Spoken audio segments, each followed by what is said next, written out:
Elisha has spent the last half century sidelined. This man who has been the instrumentality of Yahweh to care for the remnant and to actually continue to show grace and faithfulness to both northern and southern kings of both compromised kingdoms where idolatry has prevailed, has not been heard of in 5 decades. And it doesn't seem as though the nation is all that concerned that they haven't seen or heard from the man of God. Now, considering this is a man who purified water in one of their major city centers, Jericho, considering this is a man who took death out of a situation where wild gourds were placed that could have poisoned an entire community and put a miracle in the pot that turned everything around, and then from there came a harvest they didn't expect where loaves were multiplied. Considering a wealthy woman who had no future because she had no son, because her son was old, receives him into her house, only to have Elisha prophesy, only to have her within a matter of a year give birth to a son, only to have him grow up, and at coming of age he dies of heat stroke, only to have Elisha raise him from the dead, only to have him tell her to leave for 7 years because the Syrians were coming in and there would be famine in the land, only to have her come back and be restored, everything by the word of the Lord through Elisha. But the nation doesn't seem to care that there aren't miracles happening anymore. If the prophet is lying on his deathbed,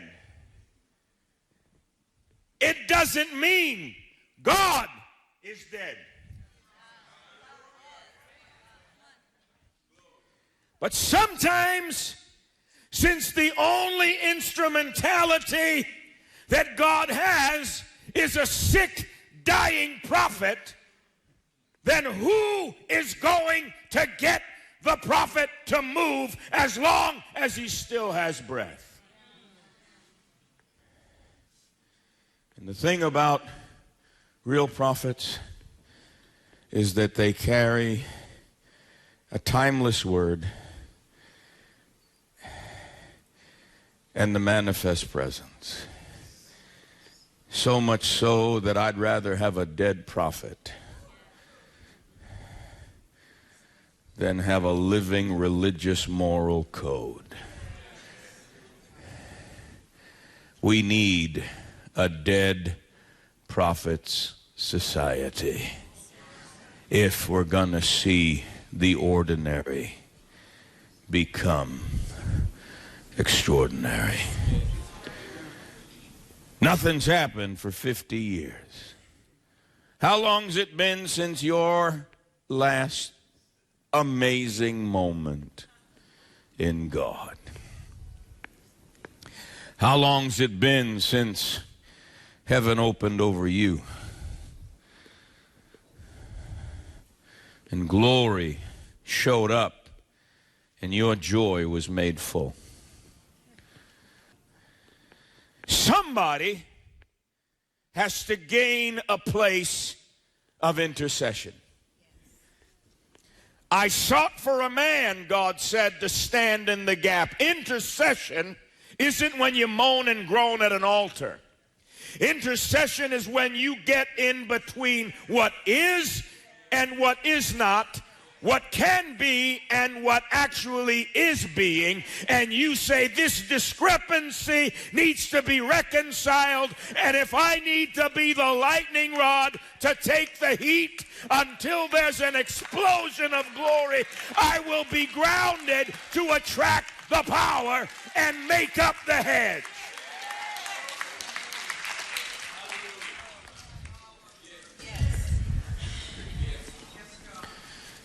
And so, At some point, you've got to ask yourself, can I wake up a dying prophet? Can I wake up a sidelined move of God? Can I stir up something that looks like it's about to pass from the scene? You never know what you can do until you make an attempt. Now, the least likely candidate to stir up Elisha is Joash, the compromised king of Judah, or his twin cousin Joash, both same names, both corrupt, both part of Omri's dynasty. These are the idolatrous twins of northern and southern Israel. And yet for all their idolatry, God says, you can be faithless, but I will not deny myself. I will be faithful based on the promise I made to Abraham, Isaac, and Jacob. Sometimes God says, I'll be faithful based on what I said to David.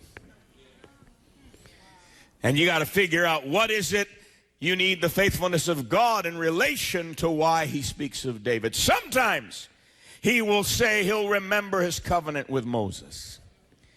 But sometimes he'll go all the way back and say, I'll remember my covenant with Abraham. Why? Because Abraham is the father of faith, and Abraham is the one who believed God, and it was reckoned to him as righteousness. Without faith, it is impossible. But with faith, all things are possible. And God says, if somebody will remember me, if somebody will remember me, I'll remember my promise. If somebody will remember me, I'll remember Abraham and what I said. And in your seed shall all the families of the earth be blessed. I'll remember.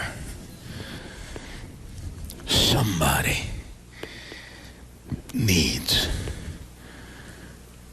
to be in a position where if everybody else forgets and goes through the routine without renewal and the ritual without revelation and lives a nice little moralistic life, that there are others that aren't afraid to risk embarrassment. Others that aren't afraid to behave in ways that seem strange to people that have settled in and accepted that less is more. This compromised king knows God's greatest secret weapon that hasn't been accessed for 5 decades, though dying, is still in the land. And the old enemies have risen up and want to take out Israel. And we know at some level they're there because we've compromised and strongholds have been rebuilt. But is it possible? Is it possible that if we seek him out, that he will move again? And Joash goes probably into the region of Abel Mahola in Galilee, which is where Elisha probably settled in and retired. Everything went back for him to where it started. And there, lying on his sick bed, he hears the words, "My father, my Father, the chariots of Israel and the horsemen thereof. That is the title of the prophet of God. Oh, yes, there are the Merkava, the heavenly chariots. But in the earth, the chariot you see is the prophet God rides. Because the prophet is the chariot of Israel, the horseman of God that carries the glory of God into situations. The only other person in all of recorded biblical history that uttered the words, my Father, the chariots of Israel, are Elisha himself, well over 60 or 70 years before. When crossing over the Jordan and asking for the double portion, he was told by his master Elijah, you've asked a hard thing, but if you see me when I'm taken from you, it shall be so. And they kept walking and talking, and suddenly a whirlwind from heaven came and divided the two of them in between. The chariots got between them, and Elisha cries out, my Father, the chariots of Israel. If you see Elisha, if you see the way things operate in the Spirit, if you gain the insight to know how things come from the invisible into the visible, you'll be the heir of what you're asking. But you've got to be able to see the unseen, hear the unheard, and be the instrument to speak the unspoken. It's not enough to see it. It's not enough to hear it. You then have to become the very thing through which breakthrough happens. You have to then speak what has not been spoken and move that which has not been moved. You've got to be my chariot of fire. And when he saw the means whereby God brings things out of the invisible into the visible, it says Elisha saw him, Elijah, no more. Your job is done when your disciple sees that which God is showing them without your agency. Until you disciple them unto him, your job isn't done, whether you like it or not. But when you have brought them to a place where their entire lifestyle is following Jesus, at that point you got to let go of your ego and your need to think you still have a voice in their life, and you have to tell them to go ahead and start doing it with others. I wonder what we're doing to disciple people. Oh, just go with me to church on Sunday and lift your hands. Oh, it's good. But when was the last time you mentored somebody in the miraculous? When was the last time you actually invited somebody to upgrade their speech and to let the words of their mouth and the meditations of their heart be acceptable in God's sight? What fills your vision? Because a vision filled with looking at this while you're trying to look at that is die vision. Blessed are the pure in heart, unadulterated, single-eyed. If your eye be single, your whole body will be full of light. Are you listening to me? But you know, your enemy is God's means of getting your attention. Your irritant that doesn't go away. Your Aram, or what here in the text, in that particular church, Syria, Aram, exalted one. This thing that wants to gain the preeminence over your life. We are to take every thought captive and everything that exalts itself above the knowledge of God. How committed are you to be disciplined enough to take every thought captive that exalts itself above the knowledge of God?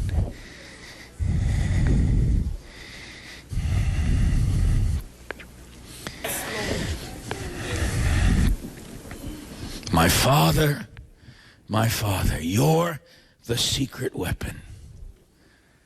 But guess what?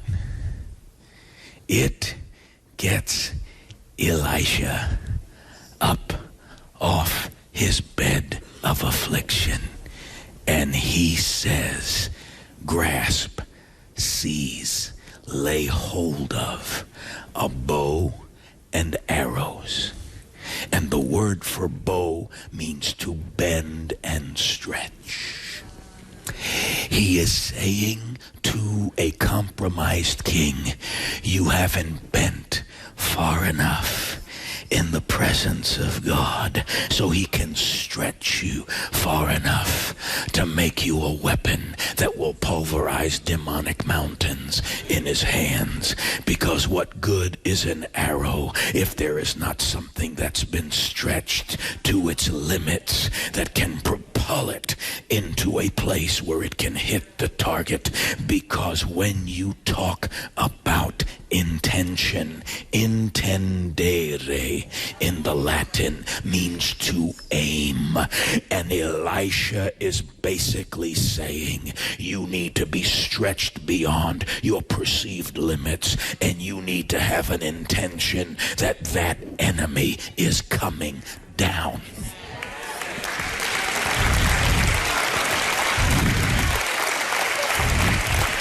And God is looking for a generation that will become intentional about taking down strongholds in the situations where we have lost our ability to recognize what's going on behind our eyes instead of what's going on in front of our eyes. Am I talking to anybody?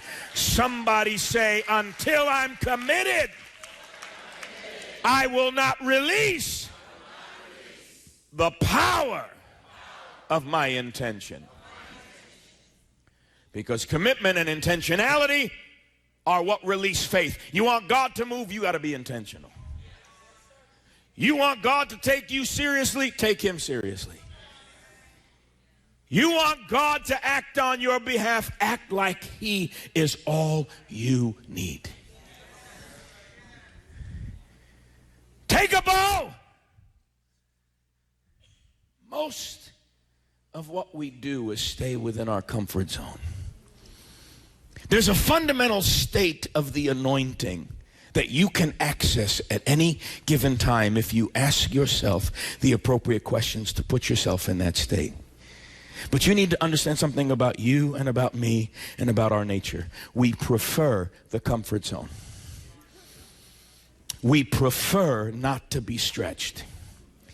The spirit is willing, but the flesh is weak. In the corporate world, when we talk about executive coaching, one of the things we were trained in when we were trained to coach executives is for executives and middle managers to teach their people to set stretch goals. Do you know when you stretch, it doesn't feel comfortable? One of the things I hate doing before I work out, but if I don't do it before I work out, I get in trouble, is stretch. I don't like when I go to the chiropractor and she takes my legs and does stuff with them that God didn't intend. Or at least that I didn't think God intended, because, you know, they just can't go that far. And she says, oh, they're built to go that far. We need to know how come they can't go that far. And when I scream, she says, we're stretching you. I say, you darn right you're stretching me. Stretch goals. Fundamental states of the anointing have to be accessed by asking yourself, how comfortable am I where things are? And am I willing to get out of my comfort zone and get off my soapbox of what's in it for me to find out what's in it for the people I touch? And do I have the resilience to be able to access a fundamental state of the anointing where something bigger than me takes over in me? Take a bow and arrows, missiles. Do you understand that half of what you battle with when you feel like this is going on and that's going on, you're being shot at. But you want to know why you don't bounce back? Because you haven't got your armor on. And one of the most important pieces of armor is the shield of, by which you extinguish all the fiery arrows, which means if you don't take arrows, trust me, you're going to take arrows. You're going to either be on the defensive or you're going to be on the offensive. And something in you needs to realize that the prophet is saying, this ain't going to just happen.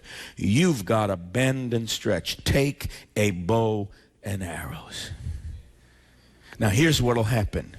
If you'll take a bow and arrow, the prophet himself will get up behind you and put his hand on your hand on the arrow and his hand on your hand on the bow. It's called the law of identification. If you'll take one step, he'll take two. Beloved, giving is a privilege and an honor in the kingdom, and as we give, God promises us he will give back to us in more ways than we can imagine. I invite you to sow a love gift into the soil of Mark Chironna Ministries right now in response to the word of the Lord you've heard, and help me continue to take the gospel and see souls won all around the world, bodies healed, lives transformed. Sow your best love gift right now, $35 or more, into the soil of Mark Chironna Ministries, and let me say thank you by putting in your hands this brand new, powerful, prophetic, compelling series, Dead Prophet Society, Touching the Legacy of Elisha's Bones. You're going to want this in your library to refer to again and again because of the rich insights in terms of application for breakthrough in your life. Call that number now. Sow that love gift, and you decide, CD or DVD, your choice. Put that seed in the ground, and let me say thank you by putting this valuable resource library in your hands. The Dead Prophet Society, Touching the Legacy of Elisha's Bones. For those of you that will sow a $55 seed or more, you're going to get a companion series called Spirit Bread to Fight the Fight. And I'm going to show you how in the authority of Christ you are to move through seasons of resistance and experience breakthrough by intercession, declaration, and decree. Call that number now. Sow that $55 love gift, and let me say thank you by giving you both the Dead Prophet Society series as well as the series Spirit Bread to Fight the Fight. And for those of you that are moved to sow a $75 love gift or more, you're going to get a powerful 8-message series, CD or DVD, your choice, When Prophets Move. It's one of those power-packed revival series messages that will inspire your faith, quicken your spirit, and move you into mountain-moving faith to see the hand of God move on your life. Sow your best love gift right now, $35, $55, $75 or more, and let me say thank you for partnering with me to share the gospel around the world by putting these valuable, life-giving resources in your hand. Call now. There are certain